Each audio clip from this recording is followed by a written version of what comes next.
El otro día, revisando mis apuntes de psicología, me topé con un tema muy interesante. ¿Cuál era el proceso más óptimo por el cual una persona aprendía? ¿Qué hay que hacer? ¿Memorizar? ¿Subrayar? ¿Esquemas? Me estaban dando la respuesta. Inmediatamente pensé, ¿pero por qué me estáis enseñando esto ahora que estoy terminando la carrera y no me lo podíais haber enseñado cuando estaba empezando mi carrera como estudiante? Es por eso que te quiero traer este vídeo, para que independientemente de si tienes más o menos de 20 años, te llegue esta información tan importante. Y perdonadme por tener que hacer el vídeo así, pero es que en este aula hay mucho eco. Y sí, me tengo que comprar un micro de una vez por todas, pero aún no da el presupuesto. Vayamos al grano. ¿Qué tengo que hacer para estudiar bien y aprobar? En primer lugar, tenemos que entender cómo aprende nuestro cerebro, ¿vale? Vamos a ver 3 fundamentos básicos del funcionamiento de nuestra mente y de nuestro cerebro que utilizamos prácticamente todos los días, incluso sin darnos cuenta, y luego veremos cómo podemos adaptar nuestro método de estudio a el funcionamiento de nuestra cabeza para que aprender sea una tarea mucho más sencilla. En primer lugar, comprender ideas. Diariamente comprendemos ideas sin prácticamente darnos cuenta. Te pongo un ejemplo. Si yo ahora te digo, los pescadores utilizan redes y cañas pero no arpones para pescar, lo has entendido a la perfección, o por lo menos eso deberías. ¿Cómo puedes saber que lo has entendido? Parafraseando. Cambia el orden de las palabras, cambia el orden de la oración sin cambiar el sentido. Por ejemplo, los pescadores no utilizan arpones para pescar, pero sí cañas y redes. Muy bien, has entendido esta idea. Pues lo mismo hay que hacer aplicándolo al estudio. Comprender no es lo mismo que memorizar, pero al fin y al cabo van siempre de la mano. ¿Por qué? Porque necesitamos comprender para memorizar más fácil. El objetivo del estudio al fin y al cabo es retener información en nuestra memoria.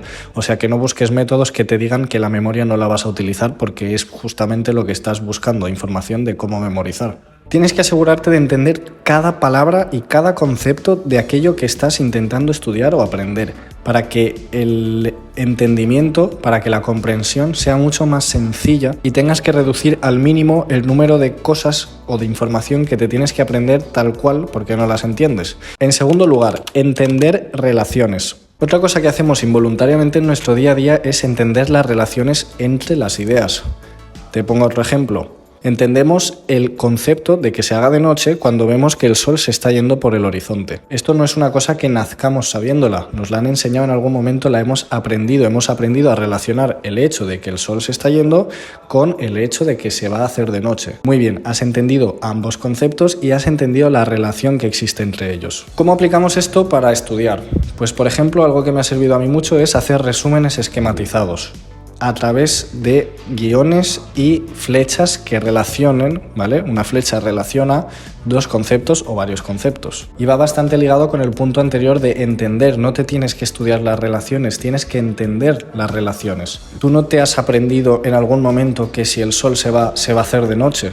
Tú has entendido que si el sol se va a hacer de noche. Y lo mismo que antes, esto va a costar un poco al principio, pero te va a ahorrar un montón de faena de memorización y en el examen vas a ser mucho más fluido. La última cosa inconsciente que hacemos es crear macroideas. Este punto en concreto nos ayuda a recuperar información, son como nuestras claves de recuperación de la memoria. Por ejemplo, si estamos estudiándonos la célula eucariota, que en Google pone que tiene el núcleo organizado, entonces, cogiendo este ejemplo, en el momento en el que hablen de núcleos organizados, nuestra macroidea va a ser la célula eucariota, que es básicamente el título de nuestro esquema.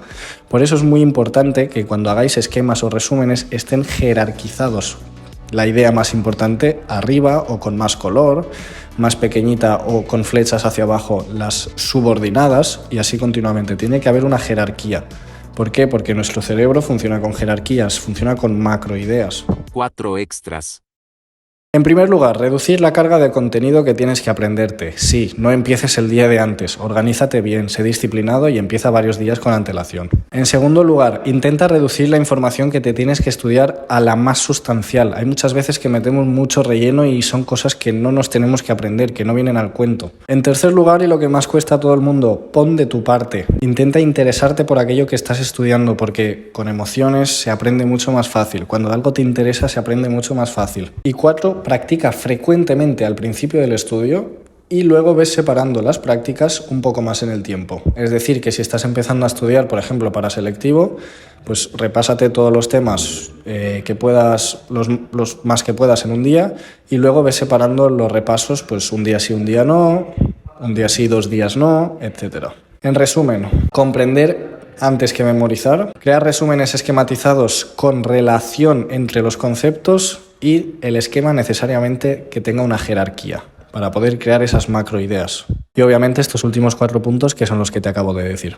Si eres una persona muy mala en el estudio, con estos consejos te debería ir bastante mejor. De hecho, son los que yo he aplicado, incluso algunos de ellos inconscientemente durante mi carrera como estudiante, y me van muy bien. Es verdad que si tienes un método que te funciona, intenta no cambiarlo o como mucho amoldarlo, porque cada persona es un mundo, cada cerebro es un mundo, y si te funciona algo no lo cambies, no tienes por qué hacerlo.